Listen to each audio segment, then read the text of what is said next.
Interruption, but I'm Mike Wilbon. Rangers pitcher Patrick Corbin says he almost missed a start after something bit him on his right foot. Tony, you ever been bitten there? Tony Kornheiser, yes, but I was paying for it, so it's different. Ooh. That's funny. That's funny, isn't it? A spider, I believe it was a spider that bit Patrick Corbin. Oh, really? Spider. A rattlesnake can get you there, too. I know guys out here in the desert who felt a little clip on the heel through the golf shoe and the sock, and it was a rattlesnake bite. Yeah, how about that? That's a lot more severe than a spider bite, you would think, a rattlesnake bite. Welcome to PTI, boys and girls. In today's episode, Dion gets heat from Colorado alums, the NHL hopes for a third great story, and Brian Windhorst joins us for 5 good minutes. But we begin today with tonight's final round of play-in games. The first game is Miami and Atlanta, with the winner set to play a first-round series against Cleveland. The late game is Dallas at Memphis, with the winner slotted to go against Oklahoma City. Wilbon, which teams do you expect to win tonight? Tony, these picks are going to be narrower than one might expect, partially both of them based on health and some other conditions, and particularly health. Atlanta's got its issues here and there, and the principals look like they'll play. You know, Trey Young did his thing the other day, which I thought was okay because I thought he basically made his teammates feel better, even though it was awkward. He's going to get fined, and he should have. He was thrown out. But I'm going to go with Miami. Based on what I saw, Miami delivering a beat down in Chicago the other night, I'm going to go with Miami. Those guys, some of them have experience from being in something called the NBA Finals. Going with Miami. Every bone in my body says pick Memphis at home. Because when Ja is out there, and even when he's not sometimes, they got depth. They got scoring from everywhere, rebounding from everywhere. They can defend. But, Tony, you don't even know whether Ja's going to tee it up. I mean, it's a game-time decision. They have won without him, but he's such a wild card.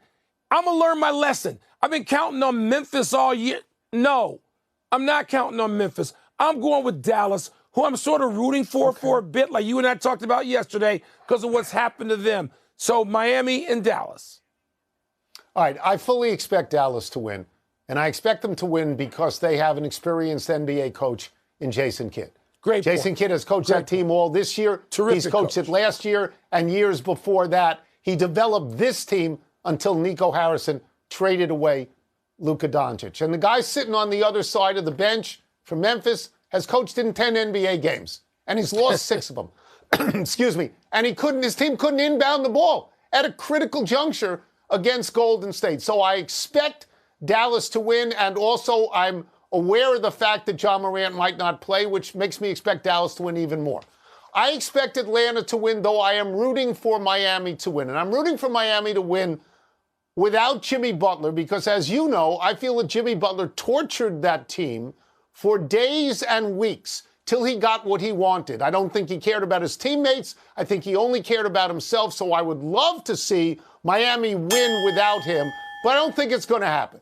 I think Atlanta's going to win this game. The one bet that I would absolutely make is Trey Young will not get ejected in this game. No, and those are not the teams tonight. I think are going to win. Not tonight. No, I don't. I'm with you. I don't see that ejection.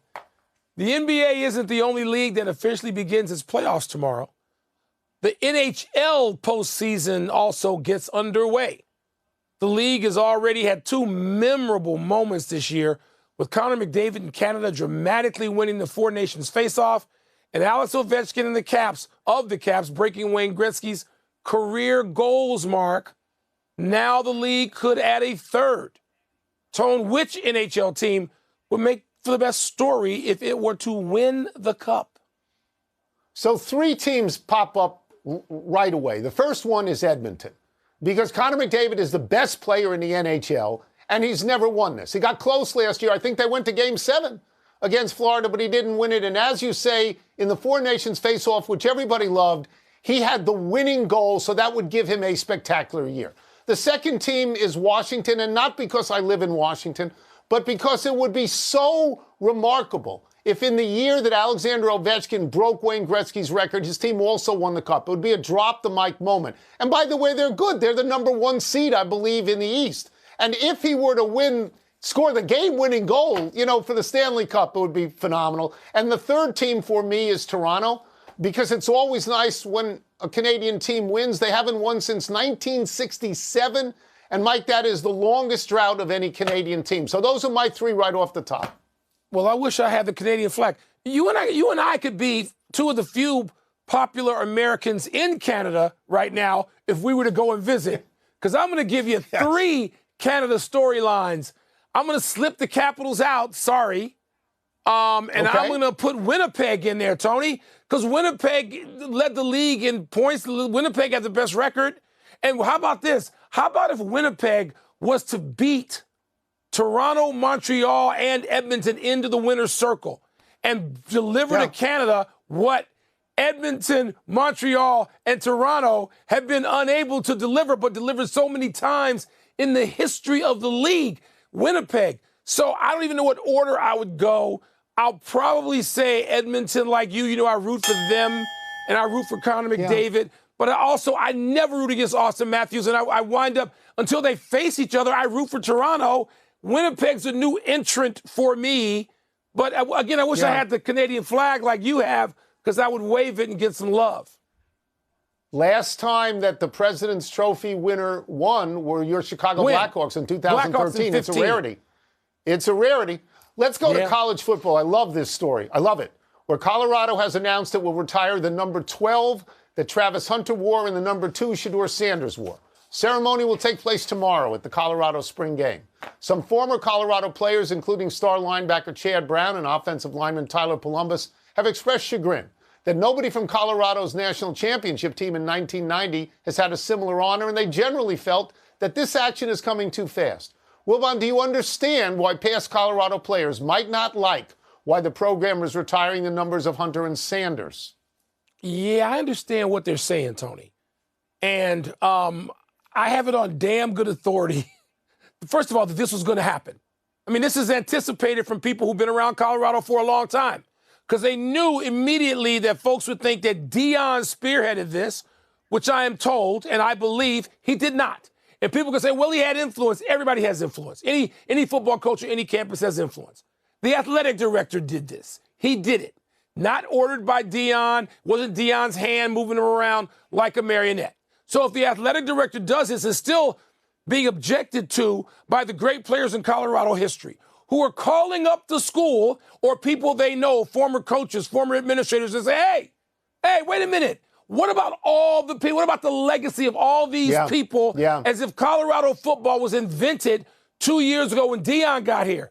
Again, not at Deion's hand, but it reflects back to the current team as if they decided this and they didn't. But yeah, I get it, and it's real anger. It's real. I heard about this for the first time today, and much like you, I get it.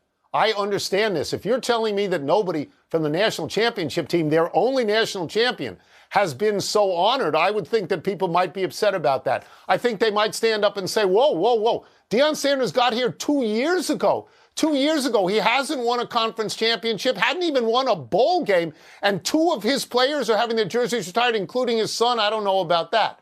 But Colorado has retired other jerseys, 4 in history, one of them belonging to Byron Whizzer White, a Supreme Court justice. Whizzer. But not Cordell Stewart or Michael Westbrook, which surprised me a little bit. My feeling about this is this, Mike. The kid won the Heisman this year. That's legit. You retire that jersey. And in terms of Shedeur Sanders, if he becomes a terrific pro, you're going to never hear a word about this. And in 2 years, he has the record, the school record for completed touchdown passes. I'd retire them both. And then you know what I'd do, Mike?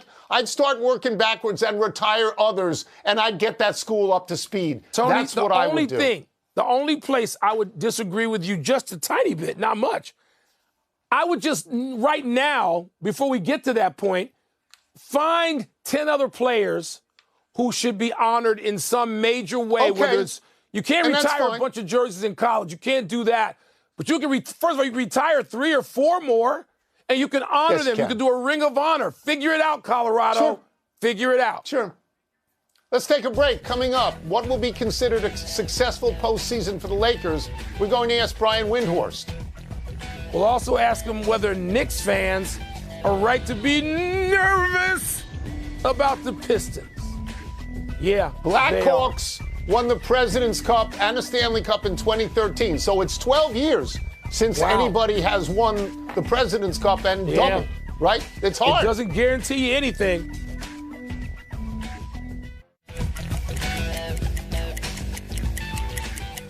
The NBA playoffs officially start tomorrow, which makes it a perfect time to welcome in our great friend, ESPN senior NBA writer and the host of the Hoop Collective podcast, Mr. Brian Windhorst. Let's start with this. The Lakers host the Timberwolves beginning tomorrow. What do you think would be considered a successful postseason for the Lakers? Boy, does that depend on who you ask, because out here in L.A., there's a lot of excitement and belief that the Lakers are about to go on a run. And I will say, in a very challenging Western Conference, getting the 3 seed and getting on the side of the bracket with the less experienced but still potent Rockets and not on the side with the Thunder is not the worst place to be. That said, I believe that the Lakers are still a flawed team. They still aren't well balanced on their roster. They're still really relying on playing a true center only a handful of minutes a half. They go small almost immediately. Down the stretch of the season, their defense was not that great. They won a lot of important games to get that 3 seed, but the defense was worrisome a little bit. Now, I think Luka and LeBron are a great 1-2 punch. They've already established that. Austin Reeves gives them a lot of optionality. I think they can go on a run, but I think they're going to be at their best, guys, next year. I think this year is about proving the concept and proving how LeBron and Luka can work together. Then make some changes in the offseason to build out that roster. And let's talk about them as a championship contender a year from now. But I realize there's a lot of people who think that that's too conservative.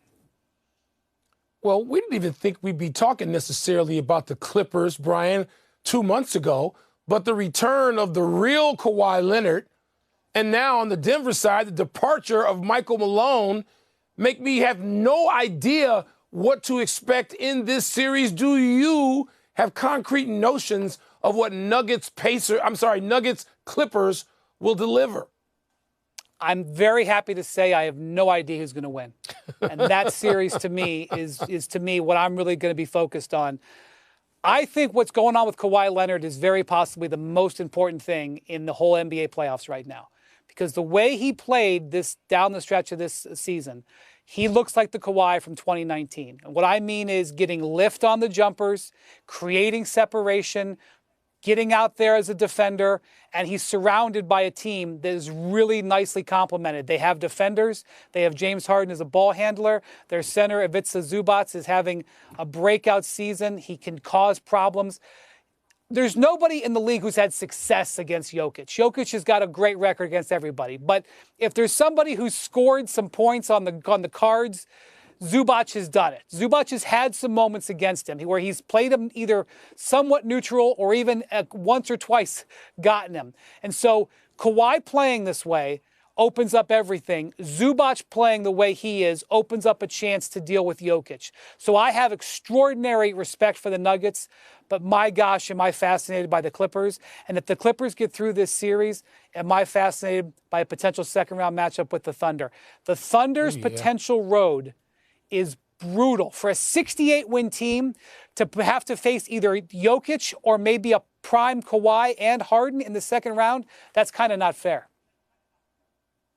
Let's move across the country for a second to something Tony will actually care about. I love it that Knicks fans are nervous Nellies right now, Brian, everywhere you turn. I think it's for good reason because I think Detroit could beat the Knicks in this series. Am I crazy, or do Knicks fans have every reason to worry about what's coming? I feel like I have to give the Knicks a pep talk, the Knicks fans a pep talk. Look, are they going to win the title this year? Hell no. They haven't laid a glove on the teams ahead of them. They're not doing it. But they've had a great season. You know the last time these guys won 50 games back-to-back years? Pat Riley was the coach. Yeah. Yes. Yeah. Do you know a time when a guy like, they had a big man put up numbers like Karl Towns? We're talking about Patrick Ewing in the 80s. You know the last time they had a guy like Jalen Brunson put up this kind of point in scoring? How about Richie Guerin? I think he played against Tony in summer camp. I mean, can we just acknowledge that these guys are having a really good season? It's not a great team. It's not an elite team, but it's a very good team. They won 51 games. Also, they're fully healthy. And Jalen Brunson has proven to be a monster in the playoffs. Of course, I respect Cade Cunningham. Of course, I have to point out that the Pistons went 3-1 against them in the regular season. But I'm here to tell you the Knicks are okay. And they're going to be okay next year and the year after that. And their play all along was a 2 or 3 year window, not just this year. All right, we'll get you out of here on this. It's a long question. Hang with me. The Warriors and the Rockets start on Sunday. The last time these two teams played, Ime Udoka got into it with Steph Curry. And I thought this was a mistake when somebody showed it to me. Steph Curry just scored 3 points. 3 points, Steph Curry. Houston won. What does this tell you about this series, if anything at all, Brian? Okay, so guys, I think this is going to be the series you're going to be reviewing a lot of tape on for the next 2 weeks, because I think this is going to be hand fighting. And I think this is going to be a big series about officiating, because the Rockets are going to want to play very, very physical. The Warriors have the star power. Jimmy Butler is a guy who's going to try to get to the line 15, 20 times. They're going to try to rough up Steph Curry with Amen Thompson like he did the last time they played, held him to 1 of 10 shooting. Dylan Brooks is going to be trying to cause problems. He's trying to get under people's skin. Draymond Green is going to know all this. He's going to come into every single one of these games and try to get control of the officials. He's going to try to intimidate some of the Rockets players. I think this is going to be a series where, yes, it's going to be about Jimmy and about Steph's shot making. It's going to be about Ime Udoka over there menacing and getting and firing up his guys. But I think this is going to be straight hand fighting. And if the Warriors are able to get the fouls called on the Rockets and not let them play defense like they want, it's pointed in that direction. If the Rockets are allowed to play physical with Steph Curry, and if they're allowed to play physical with Jimmy Butler, they're going to put size on him, then it could go the Rockets' way. I'm pre-warning you that there's going to be people in their feelings about the officiating in this series. That's good. Well, then something we can talk about for a while. Thanks, Brian, as always. Thanks, you. Brian. Appreciate it. Let's take one last break. Still to come, Bill Belichick lands a new quarterback for North Carolina. Didn't we preview that yesterday? And the Bucks and Pacers start their series tomorrow. Which team should be favored? Tony, the problem is the Warriors are not a good free throw shooting team. So even if the officials make the calls and put them at the line, they don't shoot free throws. Let me get you. Happy time, people. Happy 80th birthday on Sunday, Steve Spurrier. One of the great college football coaches ever and a great college football player. Spurrier won the Heisman as Florida's quarterback in 1966. He had a minimal NFL career over 10 seasons, then found his calling as a coach. Spurrier won at Duke when nobody won at Duke. Then he went home to Florida, won the national championship in 1996. The Washington football team lured him to the NFL for 2 seasons that weren't great, and he went back to college at South Carolina and did swell. He also coached in the USFL in the 80s and recently in Orlando in the AAF, where he claimed the championship when the league folded. We covered the old ball coach for the Washington Post. I loved when he called you Michael Wilbon. Which he did for a long time. You know, Tony, I know I was a nuisance early because I didn't think that he could win in Washington. It had nothing to do with him as a coach. He's a hell of a coach, a Hall of Fame coach. The circumstances are what I thought would get in his way, and I proved to be right about that, sadly. Because you know I rooted for Steve Spurrier every inch of the way. It just didn't happen. Happy anniversary, Charles Barkley. Around this day 25 years ago, while with the Rockets, Barkley returned to the court following 4 months of rehab for a ruptured left quadricep in what was supposed to be his final season. Barkley scored on a rebound and putback against Memphis, promptly left the game to a standing ovation in Houston. He was done right there and said afterwards, quote, "I can't explain what tonight meant. I did it for me. I've won and lost a lot of games, but the last memory I had was being carried off the court. I couldn't get over the mental block of being carried off. It was important psychologically to walk off the court on my own." Tony, people have no idea now when they listen to Charles, who, as you know, well, for both of us, it's just about our favorite person talking on television. They have no idea how tough Charles had to be, the physical era he played in, having to go up night after night against the likes of Karl Malone and Charles Oakley and Sean Kemp when the position was so different than it is now. Kevin McHale, great players, tough, elbow you in the mouth, and the official said, play on. Charles did that. much shorter than all those other guys, but never out-toughed. Never. Happy trails, Hensley Mullins, the Rockies hitting coach, is out after the team's dreadful start to the season. The Rockies are a league worst 3-15, hitting .220 with just 12 home runs and 195 strikeouts. In fact, first baseman Michael Toglia has struck out 32 times in 64 at-bats. Mullins was the hitting coach for 3 Giants World Series winning teams, but hasn't been able to replicate that success with Colorado. The team hit a franchise-worst .242 last season. He's been replaced by 67-year-old Clint Hurdle, who managed the Rockies to their only World Series appearance in 2007 when they got swept by the Red Sox. You have to wonder what this means for the future of current manager Bud Black. I guess it's never too early to wonder about hot seats, but it's April, okay? Everybody calm down. Let's go quickly to the big finish. Bucks-Pacers starts tomorrow. Which team do you like in that one? The Bucks are so old, I do, but if Dame gets back for most of that series, I like the Bucks, I think. Bill Belichick landed South Alabama transfer. Quarterback Gio Lopez. Is that really significant? It's the one he wanted. Will he wear number 12? Jake Paul, your boy, will fight Julio Cesar Chavez Jr. on June 28th. You intrigued by that? I'd be intrigued if he was fighting Senior, who's 62, but one of the great fighters of all time. Junior, I didn't know. Tyler Soderstrom of the A's hit his 9th yesterday. You impressed with that? Yeah, leads the majors. Last one, Yamamoto versus DeGrom tonight. Who you got? I guess Yamamoto. It's early for who you got in baseball. Early. Yeah. April. Yeah. Here's the Canadian flag you wanted. We're out of time. We'll try to do better the next time. I'm Tony Kornheiser. I'm Mike Wilbon. Have a great weekend, knuckleheads. And now, you know what's coming next. By the way, Tony, it's a ball night, a ball weekend. Here's Sports. Michael Wilbon. PTI. It's PTI, bonus topic. All right, Wilbon. What's the most interesting NBA first-round series? I'm going to mimic you. I got to go to the glasses because I had to have some notes here. None of my interesting series are going to involve Oklahoma City, Cleveland, or Boston, the 3 best teams in the league. Not time for that. We'll get to them. Tony, in the West, 3 of the series. Lakers, Minnesota is fascinating. Warriors, Rockets may be the most fascinating series of all the first rounders. And Nuggets, Clippers, I don't know what to expect, but the return of Kawhi Leonard fascinates me.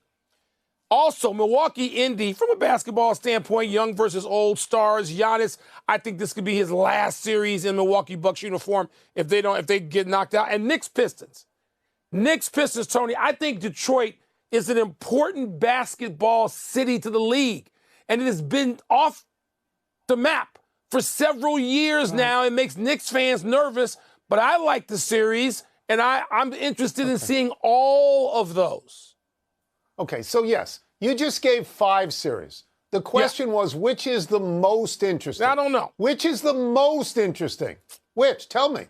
Warriors, Houston. Okay. All right. You know what I'm going to say. I'm going to take a different position here. Okay. To be in the most interesting series, you have to have the most interesting team.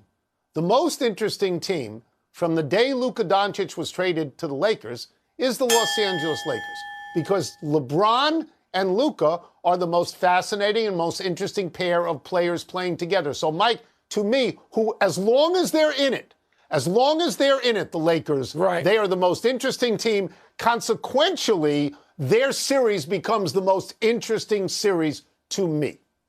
Tony, listen, there's no way I'm going to argue against that. And Minnesota's worthy. Because Minnesota was in the conference finals last year, and Minnesota can beat. That's right. Minnesota's the one team to me, well, not the only one, but can beat any of the top teams if they played them in a 7-game series, but they can also go out the first round because they could just be stupid. So I don't know what to expect, which makes that series fascinating, like you're saying. But, Tony, Houston's coming. Ime Udoka seems to know what he's doing. They're going to try to rough up Steph Curry, the golden child. A lot going on. That's it. We're done. Back to you.